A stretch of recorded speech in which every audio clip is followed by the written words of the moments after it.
Pocket Detective Season 1 was published in 2022 by Lucky Duck Games. It was designed and illustrated by Yuri Yamshikov. Lucky Duck Games provided this in exchange for an honest review.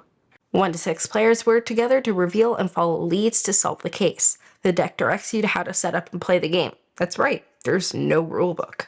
Each of the 3 cases has some special rules that are explained on the rules card. Otherwise, that's really it. While players can discuss every detail, the player whose turn it is gets final say. After resolving the card, the next player takes the lead. If you solve the case, you win. Your score depends on how well and how quickly you finished. Flip leads to find the culprit and solve the case. That's Pocket Detective Season 1. Player choices in Pocket Detective Season 1 affect length. Our games averaged 90 minutes, including setup and takedown. The longest case took 2 hours. This game only is a central area where cards are played. 3 feet by 3 feet should be fine even if you open up every lead. Because this game is cooperative, more players means more heads put together. We played with 3 people each time, which allowed each of us plenty of chances to decide, but this would work very well solo. Due to the theme, prepare yourselves for murders and drugs, and reading level, plus the amount of reading and leads to track, I don't recommend this for anyone under 10 at the minimum.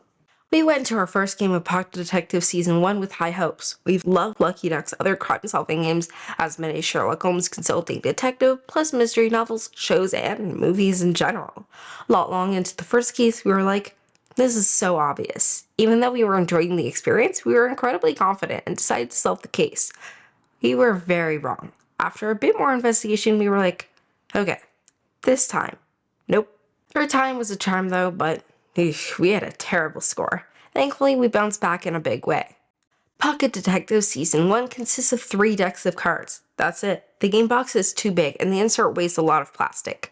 I would rather seen this come in a box the size of paperback or hardback, or like the Sinister Fish Games releases I recently reviewed. Anyhow, the card backs are nice, but generic to reflect the location, but not give anything else away.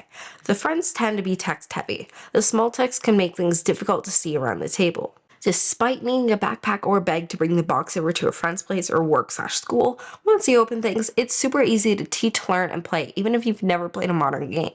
The cases do deal with serious topics that could make some people uncomfortable, so think about players before you introduce it to them. Player turns are quick with no downtime because you're all working together and just reading from a single card at a time. Because the lead investigator rule, groups won't be debating endlessly because one person gets the final say. Unlike some mystery games where you'll be like, now what? You'll always have at least one, usually more, leads in front of you. It's cool how the paths literally branch. This puts the decisions on the players. Instead of wondering what to do, you're wondering what to do first. Each decision matters, whether it's because you learned something new, eliminated a possibility, or simply wasted time. Why? Because the time mechanism built into the game. If inefficient, the best case scenario is that your score is affected. I'll leave you all to discover the worst case scenarios. The time element can stress some people out, so consider it any players who might have anxiety. Because the decks are fixed, there's very little luck aside from a few times where you may have to discard or reveal based on what's already out on the table.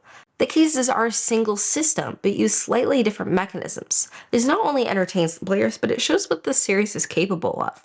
I wonder what the designer has planned for future cases. Like most narrative games, there isn't much replayability once done.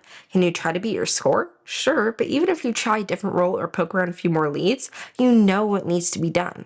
Thankfully, unlike some deck-based escape rooms, nothing is destroyed, meaning you can pass this along afterwards. Pocket Detective Season 1 is a cooperative card game where you and your fellow investigators try to crack the 3 included cases. Lucky Duck Games are the masters of investigation games. I played and reviewed the entire Chronicles of Crime series, my Chronicles of Time review will hopefully be up soon, and 2 Crime Zoom boxes. Chronicles of Crime is my favorite, but it does cost the most of these and takes longer to play. Crime Zoom and Pocket Detective both use decks, although Pocket Detective has 3 cases in one box, compared to Crime Zoom's single decks. Out of Pocket Detective and Crime Zoom, which do I recommend? Both, actually, because I think the investigation aspect here is deeper. I really like the stories and system of Crime Zoom, but the time and tension system here remind me of the optimization stress in Chronicles of Crime. Because the rules are simple and the stories are compelling, this game should appeal to people that enjoy mysteries. This box sells for about $20 Canadian. While the cases can't really be replayed, I think the price is more than fair based on the experience. Plus, you get the satisfaction of a job well done. If you can solve the case, that is.